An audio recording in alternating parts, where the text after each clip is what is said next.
नमस्कार सर्व मित्रांचं share market Marathi या चॅनलमध्ये स्वागत. मित्रांनो, फॉरेन इनडायरेक्ट इन्व्हेस्टमेंट म्हणजेच जे परदेशी इन्व्हेस्टर असतात ते भारतीय मार्केटमध्ये इन्व्हेस्ट करत असतात. तर असे 3 स्टॉक्स आपण पाहणार आहोत की ते जास्तीत जास्त FIS इन्व्हेस्ट करत आहेत. सर्वात महत्त्वाची गोष्ट हा एज्युकेशनल व्हिडिओ आहे, त्यामुळे तुम्ही स्वतः ॲनालाइज करणं खूप महत्त्वाचं आहे.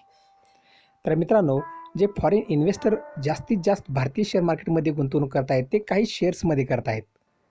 तर त्यातील पहिला शेअर आहे पिरामल एंटरप्राइजेस लिमिटेड. डायव्हर्सिफाईड फायनान्शियल्समधील ही कंपनी आहे. 59,784 करोड मार्केट कॅपिटल, पी 44.87 इतका आहे. तर मित्रांनो, या स्टॉक्सचं जर तुम्ही PNL पाहिलात तर 18 साली 10 करोड, 19 साली 12 करोड, 20 साली 14 करोड आणि 21 साली 13.61 करोड इतका रेव्हेन्यू होता.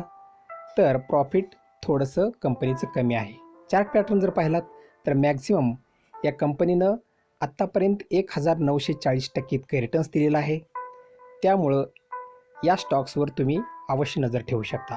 तर FIS पहा, 29%, 28%, 28%, 29%, 33% आणि 34%. म्हणजेच FIS हे कंटिन्यूस वाढत आहे. तर शेअर होल्डिंग पॅटर्नमध्ये प्रमोटर्सकडे 43% इतके शेअर्स आहेत. मित्रांनो, डिव्हिडंड कंपनी अतिशय चांगलं देते.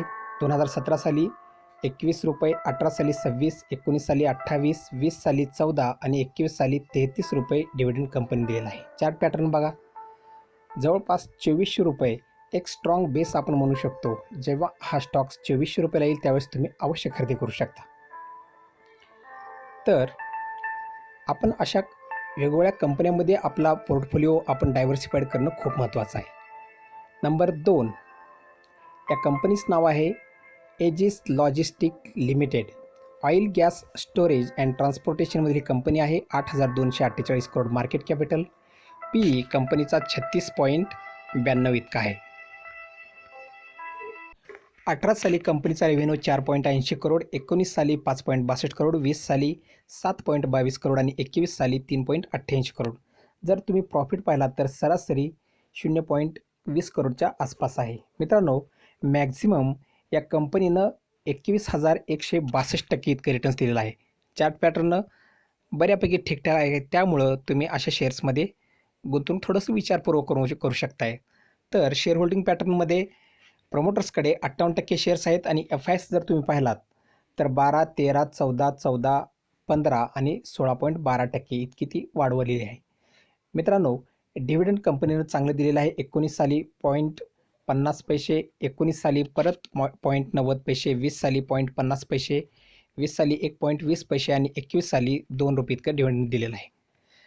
₹200 एक स्ट्रॉंग, इथं जर तुम्ही पाहिलात तर व्यवस्थितपणे पहा, ₹200 बेस आहे. तिथून FISनी चांगल्या पद्धतीनं इन्व्हेस्टमेंट वाढवलेली आहे. त्यामुळं बऱ्यापैकी हा स्टॉक जवळपास ₹370 पासून खाली आलेला होता. त्यामुळे यामध्ये तुम्ही गुंतवणूक थोडंसं विचार करून करा.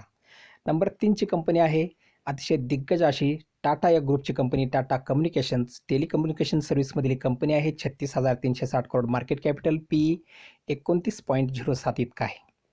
तर मित्रांनो, कंपनीचं जे नेट प्रॉफिट पहा, 2018, 19, 20 पर्यंत प्रॉफिट कमी होतं, परंतु 21मध्ये मात्र 1.25 करोड कंपनीचं प्रॉफिट वाढलेलं आहे.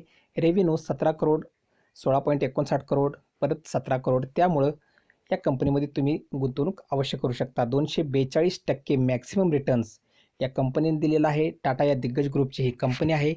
त्यामुळं टाटा कम्युनिकेशन्स या स्टॉक्समध्ये तुम्ही अवश्य गुंतवणूक करू शकता. प्रमोटर्स होल्डिंग 58.86% आहे. तर FISनी त्यांची जी होल्डिंग्स आहे ती पहा, 17%, 17%, त्यानंतर परत 24%, 24% इतकी वाढवलेली आहे. कंपनी डिव्हिडंड पहा, 17 साली 4.50% ₹50, तर 18 साली 4.50 पैसे, 19 साली 4.50 पैसे, त्यानंतर 20 साली ₹4 आणि 21 साली परत कंपनी डिव्हिडंड दिलेला आहे. तर मित्रांनो, ₹1200 एक स्ट्रॉंग बेस या कंपनीचा आहे. त्यामुळं हा स्टॉक जर कधी ₹1200 तुम्हाला भेटला तर तुम्ही अवश्य खरेदी करा. टाटा या दिग्गज ग्रुपची चांगली कंपनी आहे. मित्रांनो, हे तिन्ही स्टॉक्स जे FIS आहे यांच्यासाठी खूप महत्त्वाचे आहेत. त्यांची जे प्रमोटर्स त्यांची जी शेअर होल्डिंग आहे ती त्यांनी वाढवलेली आहे. त्यामुळे या तिन्ही स्टॉक्सवर तुम्ही अवश्य नजर ठेवा. तुम्हाला काय वाटतं तुमच्या मनामध्ये काय विचार आहेत अवश्य कमेंट करा.